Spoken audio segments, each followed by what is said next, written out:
Priroda, neukrotiva sila koja se večno razvija. A kada pričamo o prirodi, u Srbiji ne postoji mesto koje se razvilo više od Deliblatske peščare. Ovde životinje svih vrsta žive u miru i skladu. Danas ćemo vas provesti kroz celu peščaru i njenu celu faunu. Bez obzira koliko ona mala, velika ili brza bila. Pre 200 godina Marija Terezija je posadila drveće ovde i dala šansu svim bićima da žive. Zbog toga ovo je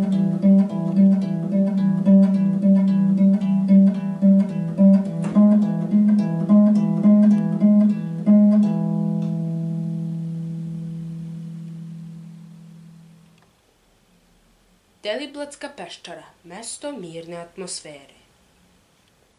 Mesto gde preovlađuje tišina. Prerano smo rekli. To je bio Garrulus glandarius, odnosno kreja. Ovaj srodnik vrana, iako nije najbolji pevač, može da imitira druge ptice pevačice. Prvi deo njegovog imena znači bučan, drugi deo označava njegovu omiljenu hranu, lešnik.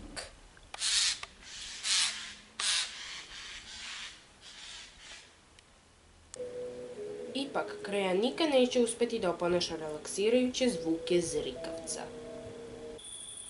Zrikavci su uglavnom noćne životinje. Ovaj član porodice Griledaj je svaštojed. Ovaj, recimo, jede u kolažu, što je još jedna vrsta noćne životinje. A ovde možemo videti Grylusa veletisa, u narodu poznat kao popac, još jedan član porodice Griledaj. Zrikavci su jedni od najzastupljenijih stanovnika peščare. Mada ovaj to više nije. Mališan je na samrti. Izdahnuće ubrzo. Kako noć pada, tako izlaze i predatori. Leš zrikavca je kao ponoćna užina za grabljivice. Lovci odlaze punih stomaka, ali zrikavac sada je samo nada za nove generacije.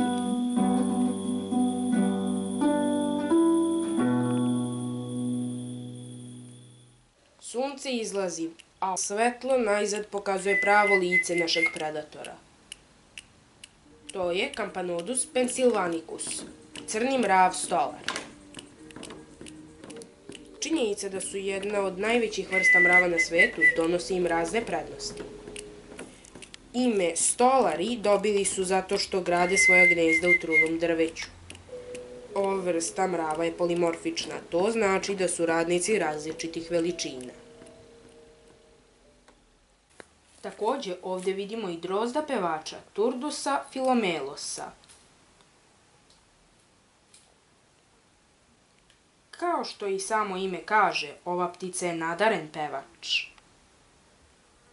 Iako može da leti, često se kreće po zemlji, zato što često kopa u potrazi za hranom. Što najčešće uključuje puževe i insekte.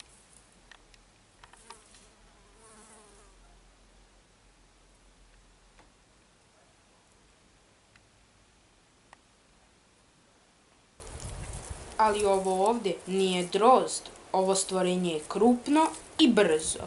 To stvorenje je Lacerta viridis, odnosno zelembać. Pigment na njegovim leđima reflektuje svetlo, što čini da izgleda skoro magično.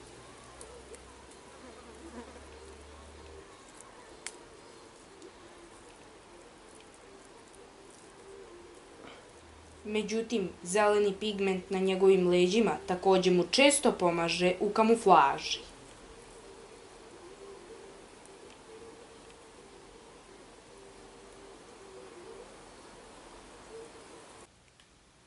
Iako je zelembać zaštićena vrsta, Čini se kao da mnogi ljudi ne mare za njega. Peščare uz to i do mnogim ugroženim vrstama leptira, kao što je Papilio macaon, lastin repak, koji se upravo popeo na nogu našeg kamermana. A imamo i dugorepog plavca, Cupida alcetisa. Našli smo tragove papkara, verovatno divlje svinje. A izgleda da je naš prijatelj zastao da bi nešto pojeo. Nažalost, trag se gubi. Ali pojavljuje se novi misteriozni trag.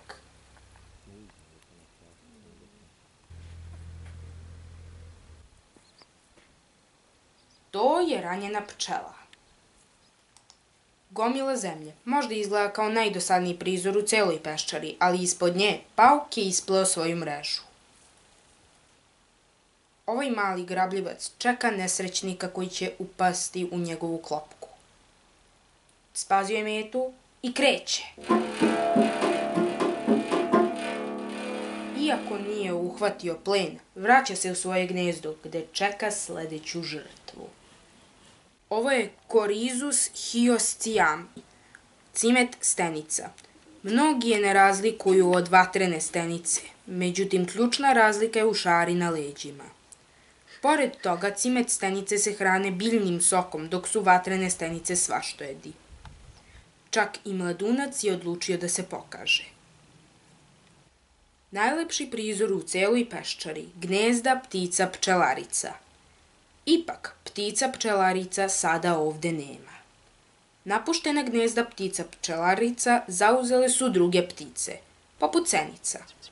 Čak i ose su iskoristile jedno napušteno gnezdo.